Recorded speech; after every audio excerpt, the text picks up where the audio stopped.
And it doesn't mean that they sit him. It doesn't mean that, he did it yet. I think it's just more of let's be sensitive to the situation and let's find out what's going on. Let's resolve it or get an answer, not resolve it, but let's get an answer and then move forward, from there, however way we need to do it. But again, another piece of information or another story following, Antonio Brown going more and more and more into, people are going to be like, well, is this guy really worth it? Is this guy, doing, way too much, it's just going to add more and more, to the scenario. But it is unfortunate that someone is dealing with this on both sides because I'm not even gonna go any further than that. I'm gonna wait before I say anything about either side. I just hope we come to a definitive answer of what actually happened. So, in the Wait a Minute Show chat room, we see some people dropping in here, man. So if you haven't already, create yourself a profile so you can join in with some of the other Wait a Minute Show listeners, and you can chat with them. You can chat with me. If you disagree with something I say or you got a problem with something that I say, you can get in there. Or even if you agree with something I say. So get in there and create yourself a profile. So the Wait a Minute Show is here, and we are talking sports. And the next thing, we're going to get off the AB, but we're going to get to another B, and that is the Browns. So, ladies and gentlemen, the Browns week 1, let's just say it didn't go according to plan.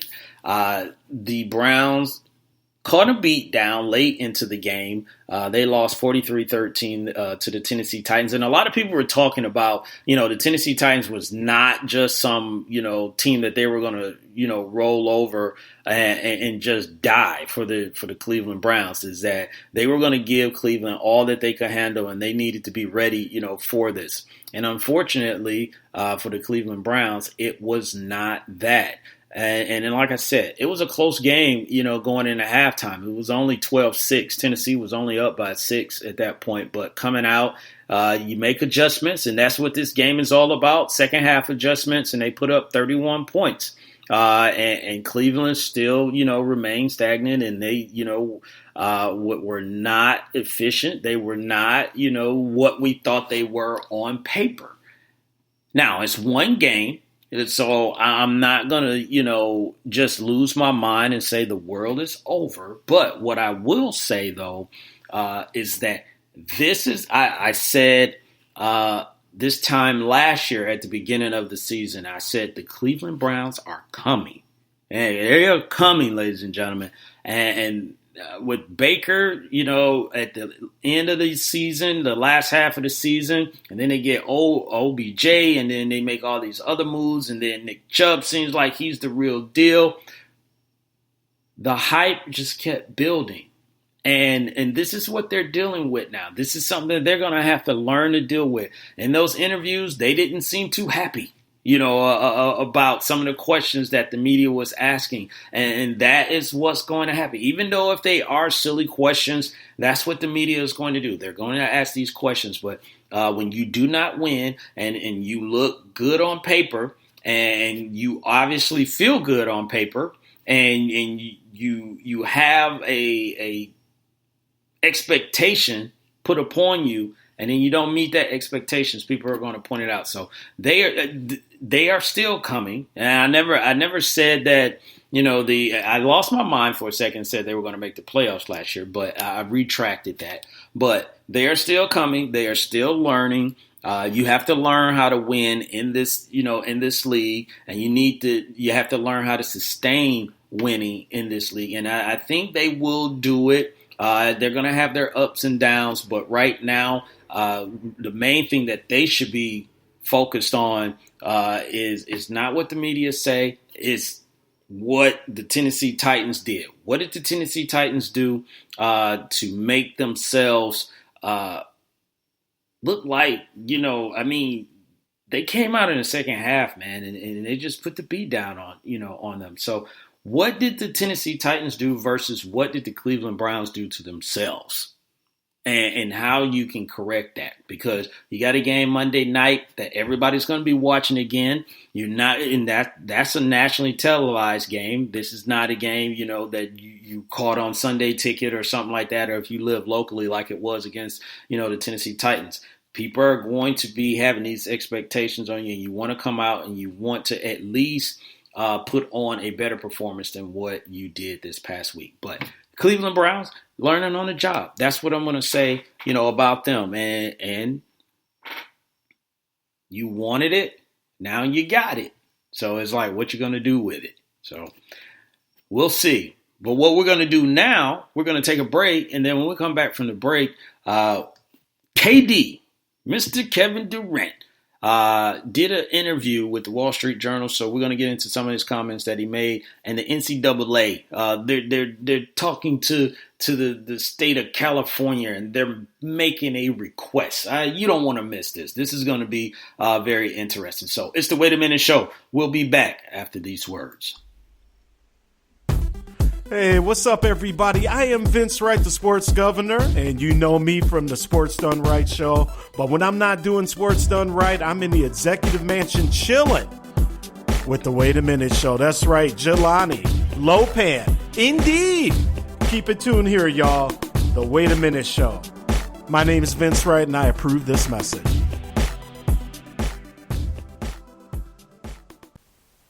Attention, all sports fans. If you're someone who wakes up each morning with lists of sporting events to go along with your to-do list for the day, then you just might be a diehard.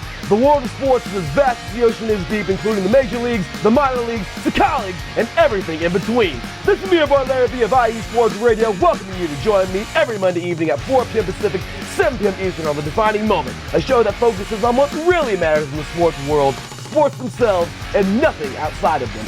Once again, tune in for The Defining Moment with me, your boy Larry B, every Monday evening at 4 p.m. Pacific, 7 p.m. Eastern on IE Sports Radio, right here on Spreaker.com. We'll see you there.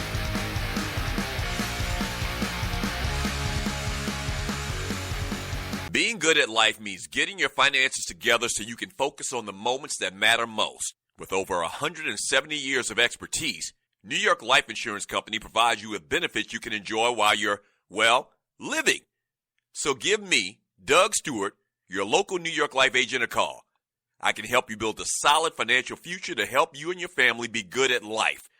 You can reach me at 678-770-8073 or look for me at NewYorkLife.com. Do you want your next Atlanta event to be memorable? If so, have Drink in Color at your next function. Drink in Color is sophisticated bartending that creates signature cocktails for your special occasion. Wow your family, friends, and business associates next time with Drink in Color. You can contact the owner, Kiki Lewis, at 678-813-7102. That's 678-813-7102. You can also email her at drinkincolor@gmail.com and follow on Instagram at drinkincolor. And tell her you were referred by the Wait a Minute show. Drink in Color, cocktail catering. Let the cocktail sparkle at your next event.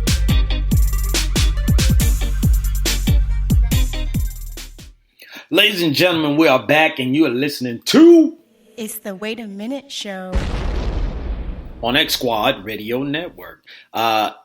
Saturday, 8 p.m. Eastern Standard Time. I'm telling you right now, all right, that we do another show on thewaitaminuteshow.com. Yes, ladies and gentlemen, we do have a website. So go to thewaitaminuteshow.com if you haven't already.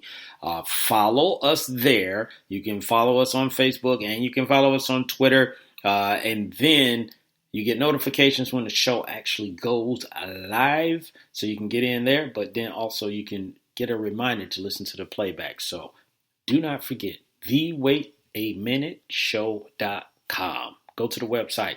You won't regret it. Also, TDSS5. SquadAffiliates.com/TDSS5. Just go to the website, register October 18th, 19th, and 20th. Get there. So, now that is out the way, let's get back to some sports talk.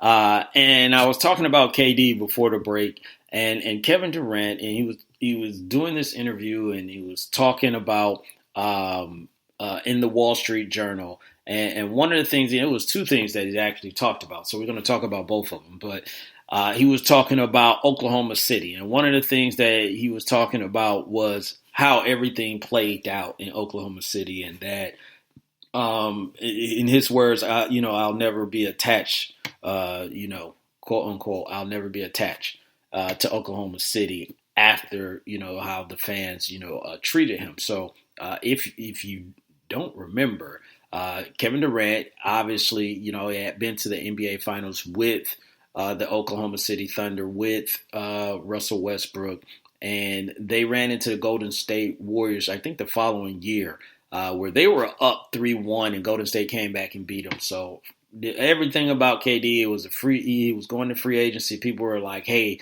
he's leaving. Is he not leaving? Whatever. And a lot of people thought he was leaving. So he left. And I think what really infuriated the fans was that he went to Golden State, because a lot of people was like, well, you just went to a team that just beat you. They won the championship. They really don't need you. Why are you going there? It's not a good look. So this is not something that was popular, obviously, with the fans. And things, just crazy stuff was happening. His mother was talking about how they shot bullet holes through his jersey. When he came back for his first game, they were using the term cupcake to, say he was soft. So basically, Kevin Durant was saying that he was thinking that he was thinking he was going to do a LeBron. And he was going to go back after so many years and go finish out his career or play for OKC in the latter part. But they weren't trying to hear that. They weren't having that. They were just like, yo, buddy, we're done with you. And he was talking about how the organization, like, no one was talking to him. And he took that to heart. And he said he was trying to figure out, like, is that what this is all about? Like, are you disappointed? Are you mad? Are you upset? Like, are you really on that level because I left? And I get what he's saying. I think some of it is that, and it's easier for me to say this than, because I'm not, directly involved with it. But some of it, I think, he just does have to let it go, because a lot of people are going to feel that he betrayed them. And he's just going to have to, accept that, which I think he has, and move on, from the situation and understand it is what it is. Maybe he didn't think it was going to be that bad, because I wasn't expecting it to be that bad. I knew they were going to be upset with him, but shooting, bullet holes through your jersey and with the cupcake thing, calling them soft. It's just, to me, you have to deal. I mean, you just got to deal with it. It comes along with when you leave and you left them, and you left them scorned. They had a good thing. They felt they had a good thing, and then now it's gone, and then they see you, shining with somebody else. So they were hurt. But I really do think the way KD is, he's not going to go back. Do they want him back? They will say they don't, but if he comes back, they will be glad, because they did the same thing with LeBron. People were just, it seemed like people were looking for LeBron in the streets and everything. And then like, oh, he can't come back. And then when he said, I'm coming back, all of a sudden people's tunes changed. So I would still hold that door a little bit open. I would crack it open just a little bit and say that it's still possible for him, to go back. But, sometimes I guess the, fans, they take it a little bit, too serious on it, because it's still a game. Still a game, ladies and gentlemen. But the other thing that he was talking about, too, that caught people's eye was his time spent in Golden State. So he was just saying that he had good times. It wasn't, just horrible. But he was just talking about, how sometimes how tough it is to play in the NBA. And what he was saying there, and this is what he said. He was talking to J.R. Mooringer of the Wall Street Journal, and he said, I came in there wanting to be part of a group, wanting to be part of a family,